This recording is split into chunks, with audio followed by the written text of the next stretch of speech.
50% disebut untuk Budi Ari.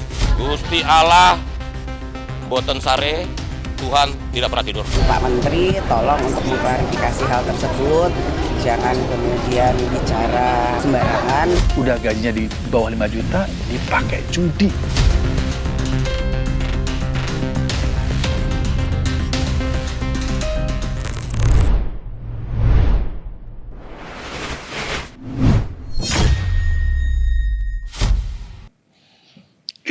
Kenapa sih nggak diganti? Namanya udah disebut di dakwaan. Hebat benar negeri ini. Rakyat kecil main judi online ditangkap, diborgol, dijadikan headline. Tapi ketika pejabat yang melindungi, semua tiba-tiba jadi bisu. Hebatnya lagi, yang mestinya bersih-bersih malah sibuk cuci tangan. Beginilah caranya negara menunjukkan kasih sayang, keras ke bawah, lunak ke atas, dan pura-pura lupa siapa yang sebenarnya bagi-bagi jatah dari mesin haram bernama judol. Bagaimana dugaan keterlibatan Budi Ari dalam skandal judi online ini mencuat? Kasus dugaan keterlibatan Budi Ari Setiadi dalam skandal judi online mencuat setelah namanya disebut-sebut dalam surat dakwaan terhadap beberapa pegawai Kementerian Komunikasi dan Informatika atau Kominfo yang kini berganti nama menjadi Komdigi. Dalam dakwaan jaksa, Budi Ari disebut menerima 50% dari setoran pengamanan situs judi online yang dilakukan para terdakwa, termasuk Zulkarnain Apriliantoni dan Adi Kismanto. Nanti aja, enggak. Nanti ketenggelam. Gusti Allah, boten sare, Tuhan tidak pernah tidur. Banyak yang bertanya-tanya, bagaimana bisa nama Budi Ari masuk dalam dakwaan jaksa? Ya, jaksa tentu nggak tiba-tiba tuh masukin nama orang dalam dakwaan. Seorang jaksa pasti sudah memiliki fakta dalam penyidikan, sehingga dengan fakta itu mereka bisa memasukkan nama Budi Ari ke dalam dakwaan. Dalam surat dakwaan atas nama terdakwa Zulkarnain Apriliantoni, Adi Kismanto, Alwin Jabarti Kemas, dan Muhrijan alias Agus, JPU ini menyebut alokasi pembagian dana suap dari pengelola situs judi online. Nah, bagian ini yang menarik nih. Di surat dakwaan jaksa ada pembagian dana suap. Besarannya berbeda-beda. Pertama nih, 50% disebut untuk Budi Ari. 30% untuk Zulkarnain. 20% untuk Adi Kismanto. Tapi sayangnya sampai sekarang nama Budi Ari belum ditetapkan sebagai tersangka. Jaksa penuntut umum dalam menyusun surat dakwaannya tentu didasarkan pada fakta-fakta yang ada di dalam berkas perkara. Nah, seperti yang dipertanyakan teman-teman media. Nah, lalu seperti apa nanti? Maka kita lihat dalam proses persidangan ini. Ya, karena apa? Karena proses persidangan ini dilakukan adalah untuk mencari kebenaran material. Lalu bagaimana posisi Budi Ari dalam dakwaan menurut jaksa?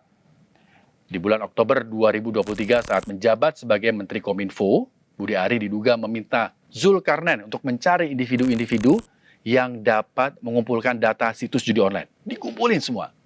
Nah, Zulkarnain ini kemudian mengenalkan kepada seseorang yang namanya Adi Kismanto, yang bersama dengan terdakwa lainnya diduga terlibat dalam praktek pengamanan situs judi online. Budi Ari secara tegas membantah tuduhan tersebut.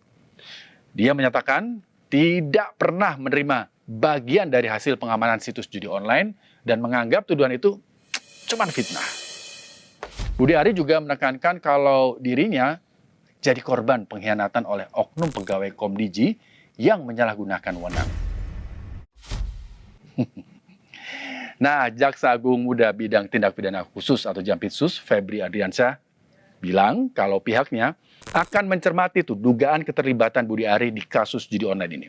Hal yang menarik lainnya, meski jaksa menyebut nama Budi Ari dalam dakwaan, tapi salah satu terdakwa, Zulkarnain Apriliantoni, membantah keterlibatan Budi Ari. Wah, jaga nama baik begitu ya. Zulkarnain justru bilang sebaliknya, kalau Budi Ari tidak mengetahui apapun soal pengamanan situs judi online. Oh ya? Bahkan nih, Zulkarnain tegas bilang kalau dirinya yang bertanggung jawab penuh atas tindakan yang dilakukan. Terus gimana nih sikap istana menanggapi munculnya nama Budi Ari dalam dakwaan jaksa? Istana menyatakan kalau pemerintah menghormati proses hukum yang berjalan dan menyerahkan sepenuhnya pada aparat penegak hukum. Jadi yang ada sekarang itu kita pantau saja. Jadi kalau dari pemerintah menghormati proses hukum dan tidak mengintervensi proses hukum itu sendiri. Lagi-lagi ini kalimat template yang tersimpan rapih yang akan disampaikan untuk situasi seperti ini. Template banget kalimatnya. Sekarang ada babak baru dalam kasus judi online yang melibatkan nama Budi Ari. Ada sebuah rekaman suara beredar luas di media sosial. Nah, suara ini dari seseorang yang diduga adalah Budi Ari, yang kesal dan marah karena di-framing terlibat bisnis judi online. Suara ini juga yang menyebut keterlibatan PDI Perjuangan.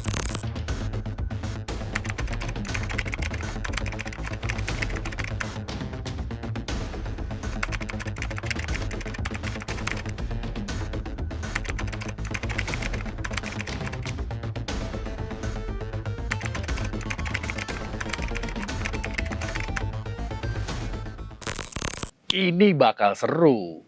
Tudingan ini malah jadi panjang nih. PDI Perjuangan sudah pastilah nggak terima. Ketua DPP PDI Perjuangan, Mbak Puan, meminta Budi Ari Setiadi memberikan klarifikasi soal keberadaan partai mitra judi online. Puan meminta Budi Ari tidak berbicara sembarangan. Untuk menghindari fitnah, jadi Pak Menteri tolong untuk mengklarifikasi hal tersebut. Jangan kemudian bicara sembarangan, tolong klarifikasi. Merasa dikambing hitamkan nggak sih Mbak PDIP? Jangan berspekulasi tapi tolong klarifikasi. Tanggapan adanya kader pagi ini yang melapor ke Polda, Mbak? Kader PDIP ada yang melapor ke Polda terkait hal itu? Ya silakan saja untuk bisa menghindari fitnah dan menghindari hal-hal yang tidak diharapkan. Karena menyebutkan satu nama atau satu lembaga tanpa bukti, ya tentu saja pasti ada pihak-pihak yang kemudian tersakiti. Jadi sebaiknya klarifikasi hal tersebut. Nggak cuma sekedar minta klarifikasi, sejumlah kader PDI Perjuangan bahkan melaporkan Menteri Koperasi Budi Ari ke Bareskrim Polri. Kami hari ini dari kader PDI Perjuangan akan membuat laporan ke Bareskrim terkait dengan ucapan atau fitnah yang dilontarkan oleh Budi Ari, mantan Menteri Kominfo, ya, yang saat ini beliau masih di pemerintahan. Dia menyampaikan pernyataan yang menyakiti kami semua sebagai kader PDI Perjuangan, yang menuduh dengan kejinya. Judi online di Indonesia telah mencapai tingkat yang sangat mengkhawatirkan, baik dari sisi ekonomi maupun sosial. Separah apa sih gambaran judi online di Indonesia? Terbongkarnya sindikat pelindung situs judi online oleh pegawai Kementerian Komunikasi dan Digital (Komdigi) berawal dari patroli cyber yang dilakukan oleh Subdit Jatanras di Treskrimum Polda Metro Jaya. Dalam patroli tersebut, polisi menemukan situs judi online bernama Sultan Menang. Situs ini menawarkan berbagai permainan judi seperti olahraga, kemudian ada slot, kasino virtual, dan lainnya. Dari temuan ini, polisi berhasil menangkap 2 orang berinisial A dan B di Medan. Nah, yang diketahui ternyata sebagai bandar atau pengelola situs tersebut. Nah, kemudian selanjutnya dari hasil pengembangan, polisi mengungkapkan keterlibatan pegawai Komdigi yang diduga menjaga agar situs judi online ini tidak diblokir oleh sistem pemblokiran Komdigi. Gokil kan? Udah kayak kerja mafia mereka itu. Dalam penggeledahan yang dilakukan di sebuah ruko 3 lantai di kawasan Grand Galaxy Bekasi Selatan, ruko ini dijadiin kantor satelit oleh para tersangka. Nah, disinilah nih polisi menemukan fakta kalau para pegawai Komdigi tersebut menyalahgunakan wewenangnya untuk membuka dan menutup akses ke situs judi online dengan imbalan sejumlah cuan. Nah, berapa yang mereka terima? Oknum pegawai Komdigi menerima 8,5 juta rupiah dari setiap situs judi online yang tidak diblokir. Ada berapa yang tidak diblokir? Total ada sekitar 1.000 situs judi online yang dijaga agar tetap beroperasi. Oke, kita hitung nih. 8,5 juta dikali 1.000. 8,5 miliar. Ya, tentunya kita mengikuti proses sidang. Nanti petunjuk dari hakim seperti apa. Yang jelas pernah kita periksa dan tentunya mungkin akan kita konfirmasi ulang apabila menghadap petunjuk. Sampai saat ini, polisi sudah menetapkan 26 tersangka dalam kasus ini, termasuk 11 pegawai Komdiji dan beberapa warga sipil. Kasus ini menunjukkan adanya penyalahgunaan wewenang oleh oknum pegawai pemerintah yang seharusnya mereka itu bertugas untuk menjaga, memberantas judi online, namun justru mereka terlibat dalam melindungi operasional situs-situs tersebut. Gimana sih dampak ekonominya?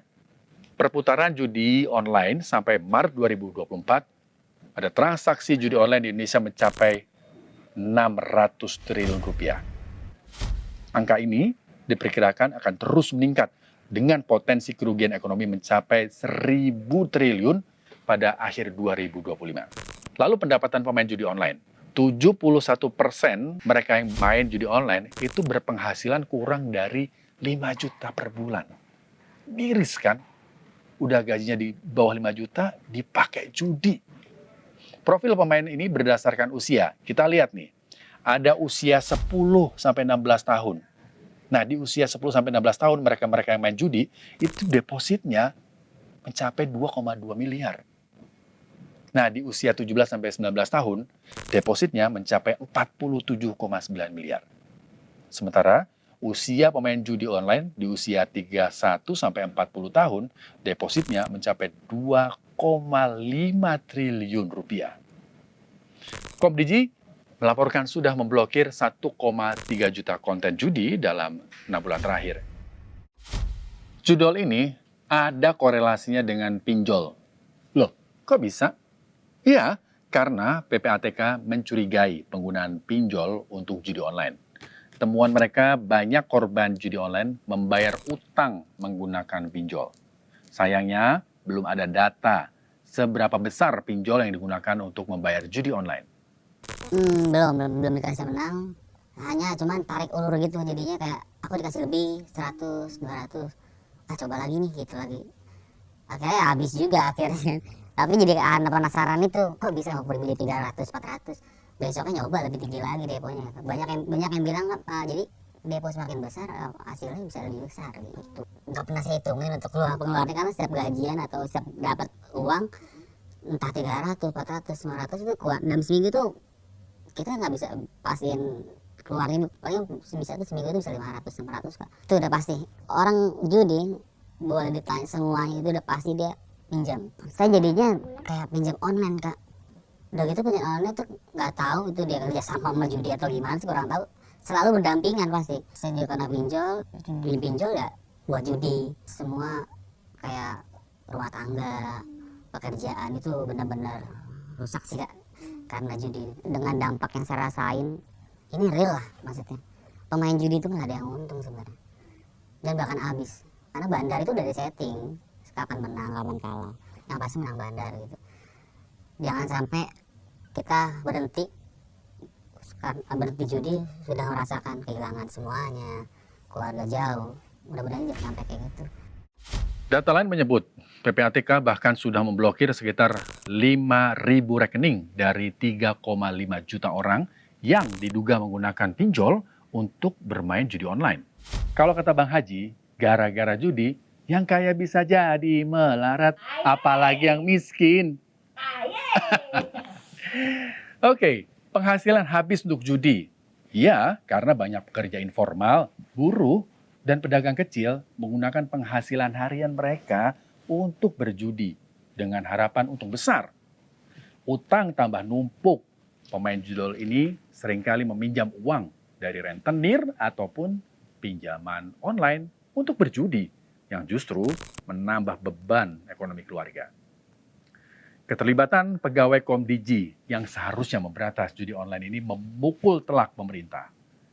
Kerja-kerja layaknya mafia ini tumbuh subur dan terlindungi karena ada di ring pusaran satu kementerian.